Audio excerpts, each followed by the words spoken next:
interlined with the internet age. It took them a while to catch up. But this means that not only can the security services and customs and the police bug our phones and look at our email traffic, up to almost 800 public authorities can do so. And this goes right down to things like town councils can actually use these counter-terrorism laws to snoop on us. And they are doing so in record numbers in the UK, and that's angering people as well. There was a famous case last year where people who went to pick shellfish off a beach off the south coast of the UK were put under surveillance in case they were sort of poaching, they were rustling these shellfish. People are having their addresses checked up, their communications checked to ascertain if they live where they say they live, or whether they're trying to get their children into a nice school. So it's just crazy. The whole thing has become almost like 1984, that book, The Dystopic Vision. And people are beginning to twig to this, but the movement, the sort of democratic fight back is very slow and quite old-fashioned. So this is why I really wanted to come and talk to you tonight, the elite geeks. You don't realise quite, well I hope you do, quite how much power you have to help concerned citizens with their fight back. The security services particularly are actually quite slow on the uptake when it comes to IT. Well, you can probably gather that because I'm not using any, and that's my background. They try to develop their own systems and never do. They always fail. They always just go wrong. So when I was there in 1996, they bought Windows 95 off the shelf to use as their admin system in MI5. And I heard recently that they're still using Windows and they just keep putting security patches on to keep it safe. Now, putting aside the obvious hacking opportunities, not that I'd ever encourage anyone to do anything, it is a bit of an issue for our national security in the UK because there are all sorts of backdoor entrances on these sort of things. Why buy stuff from America that the Americans can have a sneaky peek through in an agency that's supposed to protect our country? But they're a bit slow on the uptake. You're probably getting that message now. So, you are at the vanguard. You have this sort of knowledge and these skills that can really help other emerging social campaigns, civil liberties campaigns. The new wave, not the old sort of peace movement that's quite slow and bureaucratic and everything, but people who want to protest against things like SOCPA, against what's going on in the Middle East at the moment. And they want to become their own media, and quite often they will film stuff and use videos, the whole thing, just to spread the message. But they're not very good on using this internet effectively and securely as well. So please, do get involved and spread your awareness, spread your knowledge, and help these people on the fight back. Because I think things are probably getting just as bad in this country as they are in the UK. I just want to finish with a few lines from someone. And these lines were sent to me when Shayla was imprisoned in France, and it looked like he was going to be extradited and imprisoned in the UK. And someone sent me a letter, and they were just saying, don't give up hope, and remember the words of a man called Pastor Martin Niemöller. I don't know how many of you have heard of these, which start with the lines of, it's from Nazi Germany, the build-up to Nazi Germany, where he says, first they came for the communists, and I was not a communist, so I did not speak up.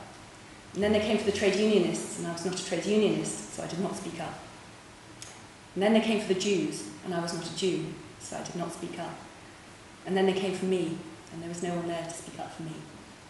So please do get involved and active in these social campaigns, as well as the hacking and the wonderful geek world. Thank you very much.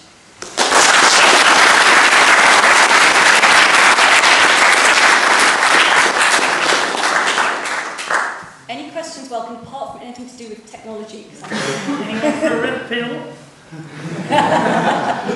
Pass them through.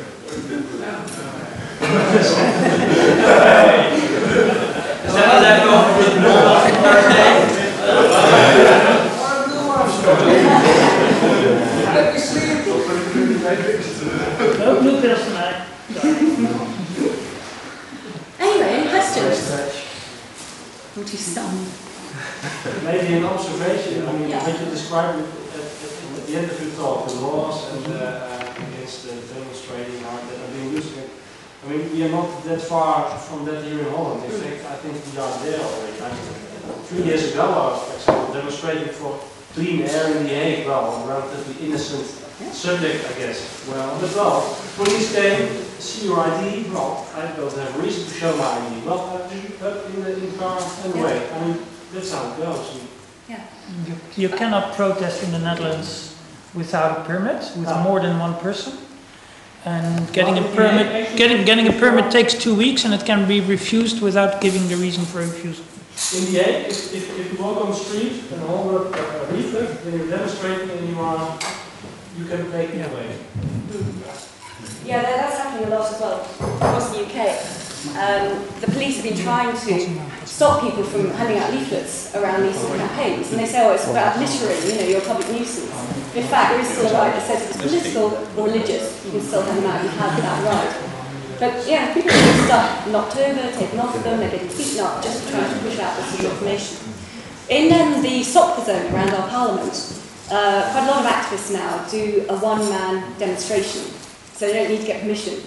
So quite often a group of people will go down and demonstrate about one aspect of the campaign they want to demonstrate about. So it's all different individually, but it's a bigger picture.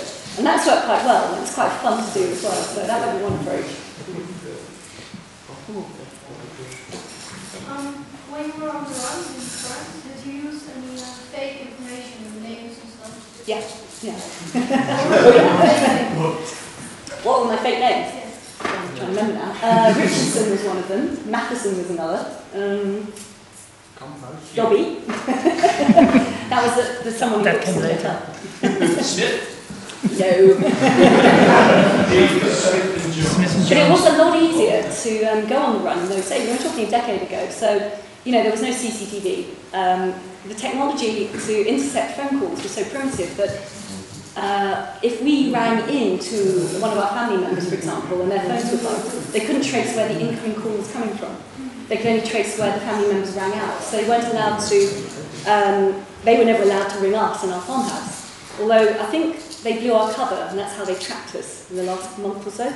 Because David's brother got pissed one night and decided he wanted to ring Dave up and say, "How are you doing? I love you, bro." And that seems to be how they tracked us, began to track us. So don't have pissed up relatives if you're on the run. But no, it's quite easy because, it's the obvious things. You don't use credit cards, you don't use the ATM machines, or if you do, you use it in the city and then you immediately leave that city and go to the far side of the country. Use fake ID. Yeah, it's pretty easy. It's pretty easy. Any other questions? Yeah. How much for the movie script? Oh, you'll be surprised. We're not. Yeah, nobody has been allowed to make a movie about this. Some people did approach us and wrote treatments and things. People with impeccable connections with things like BBC, Channel 4, what have you.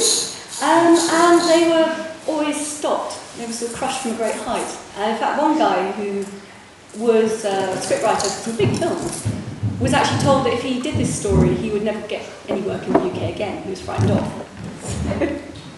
That's quite amazing. Plus, the terms of the injunction that was taken out was so draconian that even works of fiction were banned. And letters were written to all the publishers in London saying, "Don't touch this, you'll be damaging national security if you publish it." And that's how draconian it was. It's not just the overt laws, it's also these sort of connections from old school ties and things like that they use a lot. Any other questions?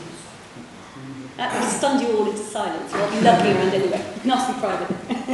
Thank you very much.